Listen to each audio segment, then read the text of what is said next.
José Sebrelli, ¿cómo te vinculas con Constitución? Bueno, yo nazco en Constitución, 1930, en la calle Brasil, en un departamento de la década del 20 que todavía existe, tal cual, Brasil y San José, y viví ahí durante 40 años. Así que es realmente, yo me identifico con el barrio de Constitución, no con el barrio actual, que no tiene nada que ver, eso hasta ha sido destruido por completo.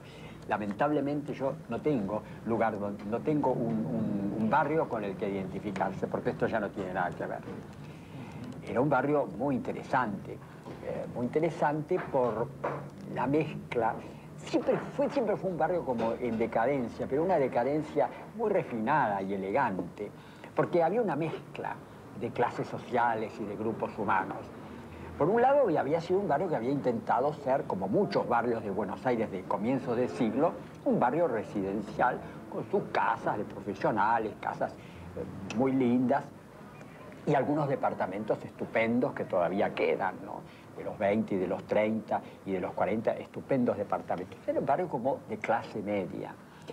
Y al mismo tiempo estaba el lumpenaje que existe en todas las estaciones ferroviarias.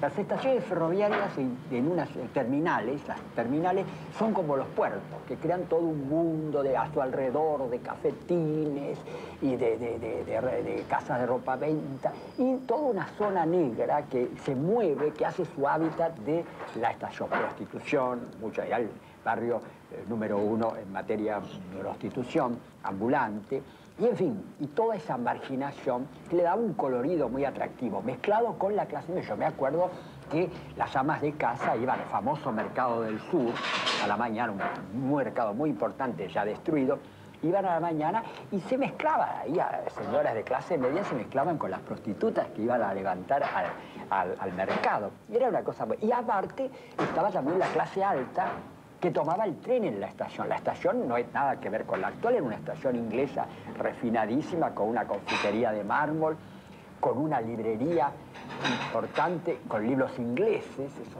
hoy lo podemos concebir en la estación. Bueno, y era la clase alta que iba que tomaba el tren para ir a Drogué, a esos pueblos de clase alta que existían en esa época. Hoy nadie toma ya el tren. Todo eso daba un clima muy interesante, realmente muy... Yo estoy muy contento de haber nacido en esa zona, porque me dio en mi educación, en mi novela de educación o en mi educación sentimental, me dio aspectos fundamentales de la vida, que yo no hubiera podido tener acceso si hubiera vivido, por ejemplo, en esos barrios del oeste, con casitas de jardín. No hubiera, por ejemplo, el conocimiento del lumpen, ¿no? que ha influido mucho en mi obra, ¿no? Ha influido mucho en mi obra, Buenos Aires, vida cotidiana y demás. Yo he hablado mucho del lumpen, algo que siempre ha fascinado a los escritores de clase media, ¿no? A Roberto Al, por ejemplo, al propio Borges, siempre les ha fascinado ese mundo del lumpen, porque es como romper un poco con la convencionalidad de la vida familiar pequeño burguesa. Bueno, yo tuve acceso a ese mundo de muy chico, con esa estación Constitución. Entonces era como vivir una doble vida, la vida familiar, pequeño burguesa, muy convencional del departamento, un chico de departamento, y al mismo tiempo, a pocas cuadras tenía ese mundo fascinante y exótico y bullente del lumpenaje de la estación Constitución. Fue realmente una experiencia muy, muy importante, ¿no?